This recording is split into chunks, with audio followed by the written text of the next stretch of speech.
Hey, Facebook friends, how are you?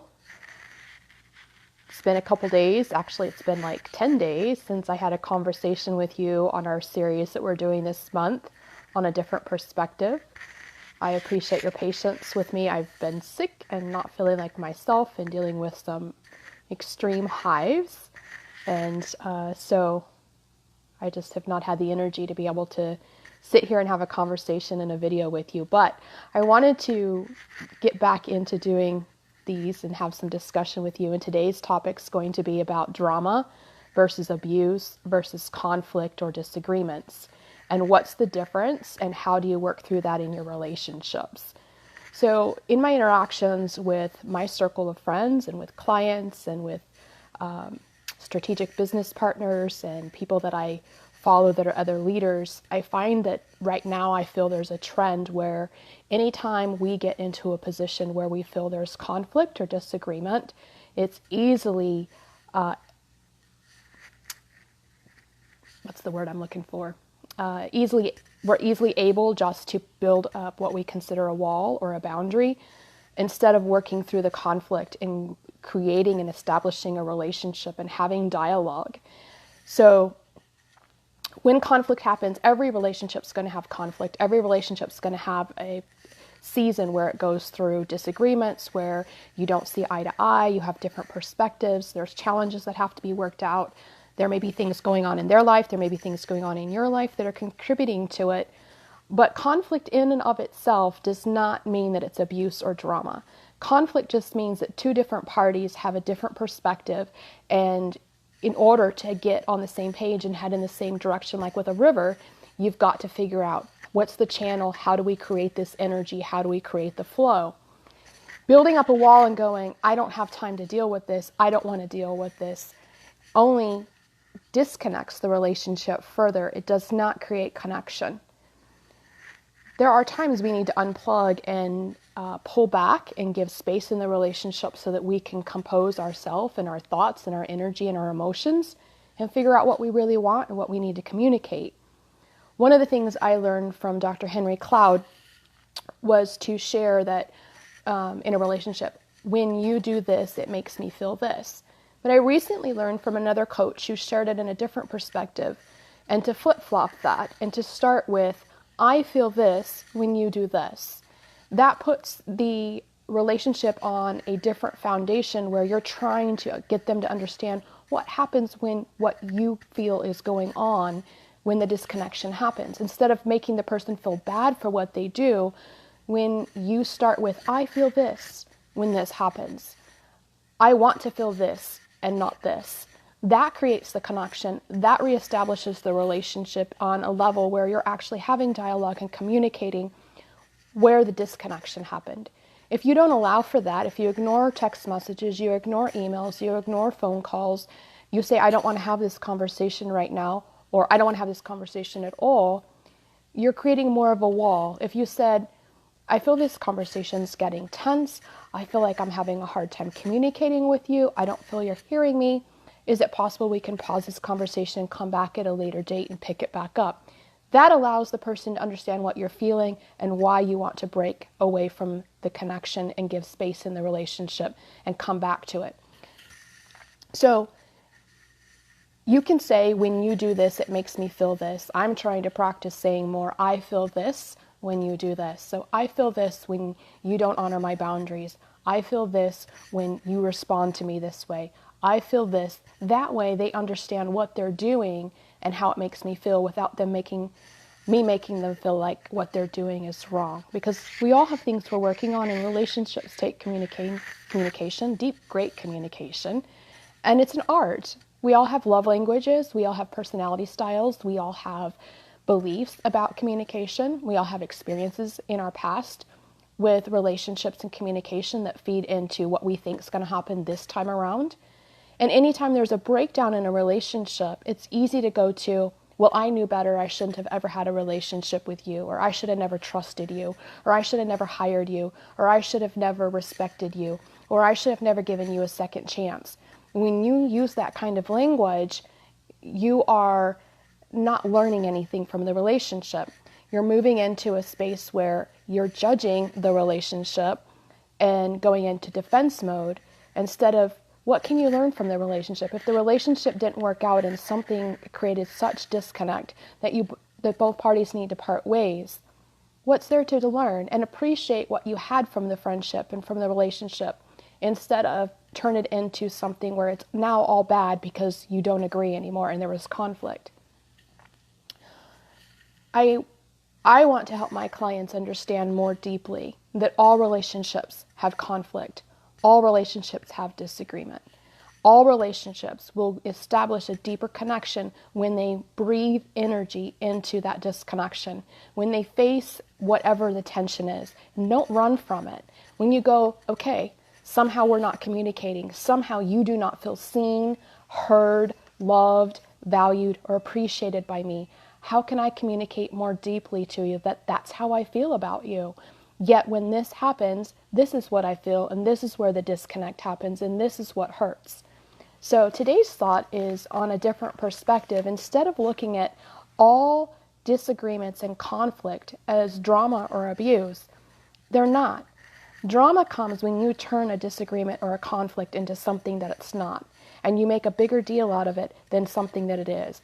And you make drama out of it when you're not willing to negotiate and not willing to talk through it, and you're not willing to resolve it and create conflict resolution. That becomes drama.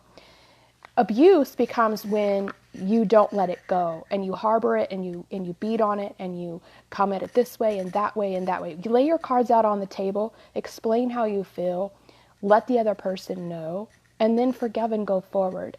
The minute you keep holding on to what was done, what was said, why they didn't hear you, why you don't feel valued, why you don't feel appreciated, how they're not learning over and over and over, you're just shaming the person, guilting the person, and making it harder for them to want to establish a relationship with you. So when you take a deep breath and go, okay, we had a disconnect. How can I establish connection? What are they not hearing from me? What do I need to express further so they know deep down that I still value them as a person, and that this conflict or this disagreement isn't because I don't love them, I don't value them, I don't appreciate them, I don't want them in my life. It just means I see things differently on this situation. That doesn't mean that it ruins a complete friendship. When you take it to that level, you've now made it a personal issue, and you're now building walls because of your own issues, not because you're learning to communicate in a way that clarifies what you're really wanting in the relationship. And it shuts, when you shut down, you're confirming that there's a problem and that you're not willing to address the problem. And when you shut down and you build walls and do that, the problem is going to continue to resurface in your relationships until you decide to deal with it. It will show up in the next business transaction you do, the next neighbor that you work with, the next employee that you hire, the next friend that you meet at a networking event and go out for girls' date and have wine on a Friday night. It will show up in all your relationships until you deal with the threat of it. Conflict isn't easy. Disagreements aren't fun. But you're going to have to learn, how do you move into a space where you cannot look at conflict as a bad thing, disagreement as a bad thing? How can you choose to see that it will allow you to establish a deeper connection if you will hear the person out, if you will see where they're coming from, feel where they're coming from, trust that they have your best interest and that they're truly wanting you to see what hurts inside of them, their perspective, their belief, instead of turning it into feeling attacked, feeling criticized. Listen with an open heart. Listen with the idea that you might learn something more about them that will in turn allow you to create a better relationship back. You will never have the relationships you want by avoiding disagreements or conflict. You can choose whether you turn it into drama or abuse. But having conflict, having differences of opinion, having disagreements, having challenges in communication and in relationships is not drama, and it is not abuse. Learn to create a deeper connection. Learn to connect to the heart. Learn to communicate what you're feeling in the moment. Learn to believe that the relationship has value, and that by sharing with each other what when things happen, how it makes you feel, you actually are allowing the relationship to open up to a better space of energy, a deeper connection, and a deeper relationship.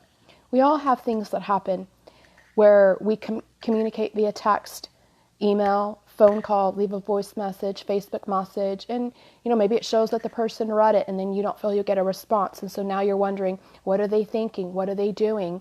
What did I say wrong? Why aren't they responding to me? I see they're on Facebook. I see they're doing this. I see they're going here.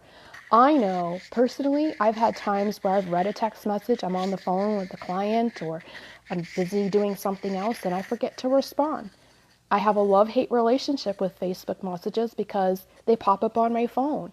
And I try to make a habit to go through them and read them again, morning and evening, and make sure I responded to everything. But sometimes we forget. Sometimes life happens and gets so busy. What about taking that opportunity to respond back again and go, I just wanted to reach back out. Make sure you got my message. Like, don't assume the bad thing on every relationship. But again, use that as an opportunity to say, when I see you have read the message and you do not respond, it makes me feel you don't value responding timely or communicating with me, or that my question was important to you. Let them know how you feel. Give them an opportunity to share back with you why they didn't respond and where the disconnect happened, to reestablish connection. That's all it takes. That's all it takes. All of us want to be heard. All of us want to feel like we're loved, appreciated, valued, respected. It's a two-way street. It's not just one way. And at any point in time, the disconnection gets so great, you're feeling disrespected and you're feeling that you're not being heard, valued, appreciated, and loved. You've got to stop and let the person know, when you do this, it makes me feel this. Or, as I'm learning to practice, I feel this when you do this. Flip-flop it. See what changes in your relationships and see how you get a deeper connection. I promise you, relationships matter. They're worth it. They're hard. And not all of them are going to be reciprocated. Not everybody's going to respond. Not everybody's going to want to go to that level with you. And not everybody's willing to work on themselves. Start with you and your part. You'll make a mistake. Get back up again and try it again. Do not let communication drive you to build walls. Do not say you're setting boundaries when in reality, you're just creating unhealthy walls. Boundaries are good, not when they're an excuse to avoid conflict, disagreements, challenges, communication, because it hurts and it's painful. Decide to breathe energy into the relationship. Focus on the connection that you really, really want to create. Drive your vision from that perspective, and it will change your conversations. It'll change how you do things. And give the person an out. Let them decide what they want to do with a relationship with you. You do your part. Do not make their response, the outcome of the relationship, a contingency on what you do. You show up and do your part. Be courageous, be generous, be loving, and live intentionally as you create this life that you want. This is episode number 2 on a different perspective.